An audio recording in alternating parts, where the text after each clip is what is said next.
senadoras, a aprovação de um projeto de resolução do senador Romero Jucá, hoje na Comissão de Assuntos Econômicos, confirma o atraso das obras prometidas para a Copa do Mundo. O atraso é expressivo. A maioria das obras de mobilização social são obras com atraso significativo, tanto é que a proposta do senador teve por objetivo fazer com que essas obras não iniciadas pudessem receber os benefícios propostos pelo governo, a pretexto de acelerar a realização delas, a fim de que pudessem ser entregues, inauguradas antes da Copa do Mundo. Confirma-se que não serão inauguradas antes da Copa do Mundo. E algumas delas sequer serão iniciadas antes da Copa do Mundo. Tanto é que houve um esforço de vários senadores para que se alterasse o texto do projeto de resolução, impondo que somente as obras iniciadas até 30 de junho de 2014 poderão receber os benefícios depois da Copa do Mundo.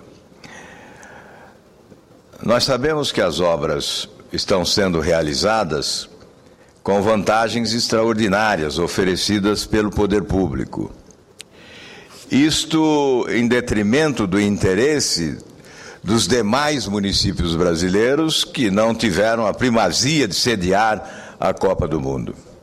A primeira indagação que deve ser formulada é se isto é correto, se nós devemos estabelecer privilégios para determinados municípios, se o Brasil todo deve pagar para que alguns façam a festa da Copa do Mundo.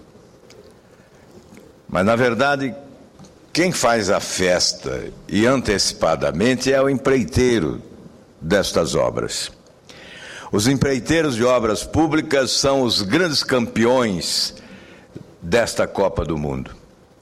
Eles, sim, estão conquistando o título do superfaturamento de obras. É preciso insistir. O povo brasileiro está pagando horrores para que essa Copa se realize no Brasil. O legado será dramático. Creio que é preciso estabelecer parâmetros de comparação para que se entenda quando há esta afirmação do superfaturamento. Basta que se compare o custo do estádio Mané Garrincha, em Brasília, que já chega a 1 bilhão e 400 milhões de reais previstos, com o custo da Arena do Grêmio em Porto Alegre, estado do senador Paulo Paim. Em Porto Alegre, o Grêmio construiu a sua arena com recursos próprios, sem benefícios do governo. E a avaliação do custo é de 3 a 4 vezes inferior ao custo do estádio construído em Brasília. Da mesma forma, a Arena do Palmeiras, em São Paulo, fora do esquema da Copa do Mundo, o estádio é construído com recursos do clube. E a diferença de preço é monumental. O país está pagando caro para sediar a Copa do Mundo. As obras prometidas não estarão concluídas. Certamente teremos incríveis problemas nos aeroportos brasileiros. E, da mesma forma, teremos problemas na área urbana da cidade sede, em função de não termos as obras prometidas concluídas. Esta questão foi discutida hoje na Comissão de Assuntos Econômicos e, desde o primeiro momento, nos opusemos à aprovação do projeto por entender que, ao aprová-lo, estaríamos premiando a incompetência. Aqueles que não cumprem cronograma de obras, que recebem benefícios para acelerar a execução e executam morosamente. Ficam com os benefícios e não oferecem perspectiva de retorno mais rápido, porque sem entregá-las antes da Copa do Mundo, as vantagens que obteriam durante o período do evento desaparecem. Senhor presidente, senhores senadores, nós não generalizamos em matéria de incompetência. A incompetência ocorre em algumas praças, ocorre da parte de alguns governos e governantes. Sem generalização, porque certamente algumas das obras não serão concluídas por outras razões. Mas é preciso destacar que uma proposta como esta, aprovada hoje pela Comissão de Assuntos Econômicos, favorece a incompetência. Não estimula a eficiência de gestão. É o registro que gostaria de fazer. Outra questão crucial para o país: os portos brasileiros. Nós temos portos colocados em situação vergonhosa no ranking de eficiência de portos em países mais avançados do mundo. Os gargalos são mantidos porque não há ação de governo que socorra a necessidade de uma exportação mais rápida dos nossos produtos. Se no ano passado as filas eram gigantescas, neste ano elas são ainda maiores e os prejuízos são incalculáveis. Somente ao final desse período de exportação da safra agrícola é que nós poderemos ter uma avaliação dos prejuízos contabilizados, sobretudo na conta do produtor rural, que é quem mais perde com essa incompetência de gestão dos governantes. Certamente, estamos desperdiçando a oportunidade de estabelecermos vantagens na balança comercial com a exportação dos produtos agrícolas no momento de uma safra generosa do campo do nosso país. Outra questão que começa a se agudizar, e é inclusive assunto de editorial do jornal O Globo: embaraços no setor elétrico. É o título deste editorial. Além de administrar com eficiência o problema fiscal criado pela necessidade de compensar as termoelétricas, o governo Dilma precisa reconquistar os investidores. Solicitamos a transcrição nos anais da Casa, senhor presidente, deste editorial do jornal O Globo, que oferece uma abordagem realista e oportuna das agruras enfrentadas pelo setor elétrico, de fundamental importância para o desenvolvimento do país.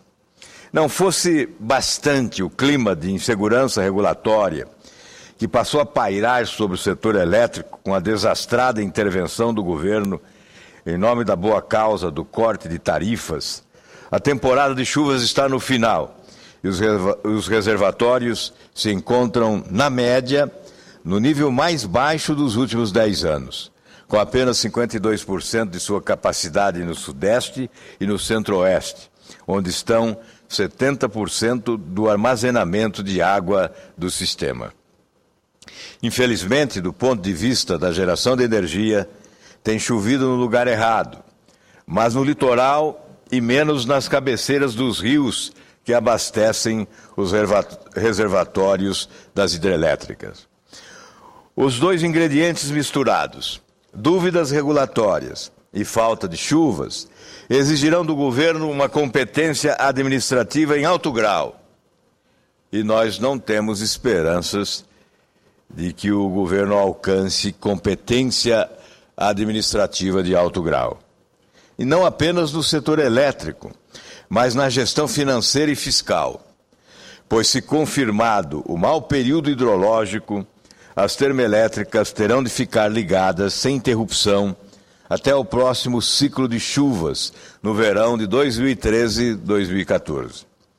Por terem as térmicas um custo operacional mais elevado que as hidrelétricas, por usarem gás, óleo diesel e óleo combustível em vez de água, o Tesouro calcula-se terá de destinar 11 bilhões para fechar as contas das empresas. Ou seja, a despesa de 2,6 bilhões feita em 2012, com o mesmo fim, multiplicada por quase 5 vezes. Sem dinheiro, as operadoras quebrariam, ou a presidente Dilma teria de voltar atrás na promessa do corte de 20% na conta de luz. Ruim para a economia, mortal para o projeto de reeleição. Eu concedo ao senador Ataídes a parte, depois prosseguirei. Senador. Obrigado, senador. Obrigado, senador Álvaro. É sempre bom ouvi-lo, os seus discursos, porque sempre vem recalcado de muito conteúdo. O problema da nossa energia elétrica, senador, é uma questão sine qua non, todos nós sabemos. Mesmo com essa abundância que nós temos de água no nosso país, nós sabemos que mais cedo ou mais tarde, já tivemos prova disto, que nós vamos ter problema gravíssimo, a curto e a médio prazo. E o nosso PIB, que já deu demonstração desse significativo PIB, a situação que se vê pela frente ainda é pior. Porque se os investidores perceberem que há insegurança, principalmente nessa área de energia elétrica, com certeza eles vão deixar de crescerem, novos investimentos não virão para este país e cada vez pior vai ficar a nossa economia e o nosso povo. Mas interessante, senador, o Brasil é um Brasil abençoado por Deus. Eu disse há pouco tempo, nosso país é autossustentável quase em tudo. Nós temos energia limpa, que nós podemos utilizá-la, que está aí às nossas caras. Por exemplo, a energia fotovoltaica. Energia fotovoltaica, ela resolve todo o problema, inclusive tem uma resolução da ANEEL, me parece que 482, que os micros e pequenos podem produzir essa energia e essa energia será compensada na sua conta de energia. Pois bem, isto é belo, isso é lindo. Só que nós importamos esse material, senador. Nós importamos essas placas de energia fotovoltaica. E o mais interessante é que a matéria-prima que produz essas placas, nós temos com abundância, que é o silício. Mas nós não temos aqui no Brasil a mão de obra qualificada para produzir essas placas.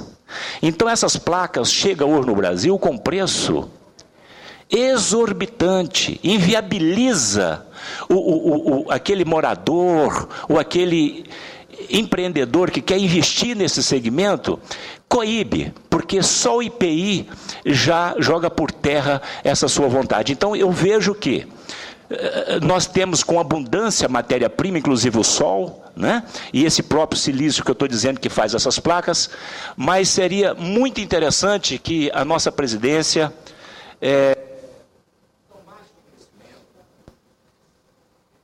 tomasse o conhecimento e, já que está desonerando a folha de pagamento e outros tributos, seria de bom alvitre, nesse momento, que tirasse a carga tributária sobre essas placas que produzem essa energia limpa.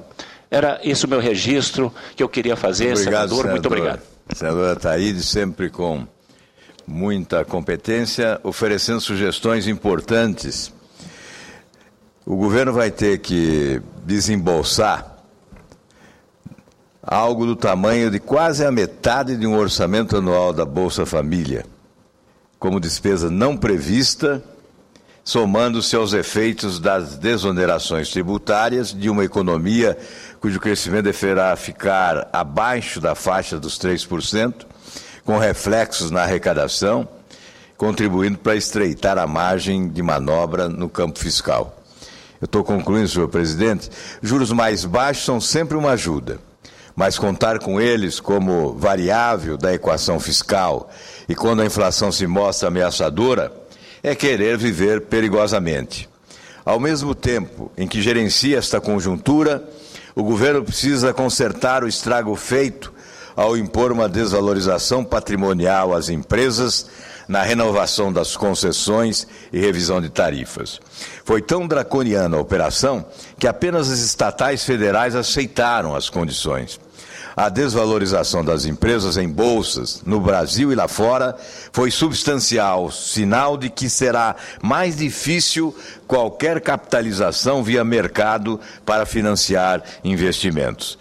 E no elétrico, como em vários outros setores da economia, faltam investimentos, para os quais é essencial a iniciativa privada, porque o Estado não tem condições de tocá-los. Também, como em outras atividades, o governo Dilma precisa reconquistar a confiança dos investidores. Recentemente, o ministro Mantega, na CAI, anunciou um programa de investimentos da ordem de 470 bilhões de reais. Mas sem conquistar a confiança dos investidores, não alcançará essa meta proposta e ficaremos mais uma vez no anúncio espetaculoso, que não apresenta resultados concretos.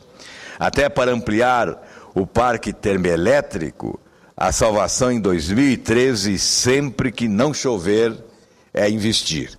E para investir, o governo que está limitado em matéria de investimentos, já que aparelhou o Estado com o loteamento de cargos e aumentou a estrutura pública, elevando as despesas correntes, comprometendo a sua capacidade de investir produtivamente, só pode contar com investimentos privados. E sem credibilidade, sem reconquistar a confiança dos investidores, certamente não teremos investimentos significativos para atender esta demanda. Muito obrigado, senhor presidente.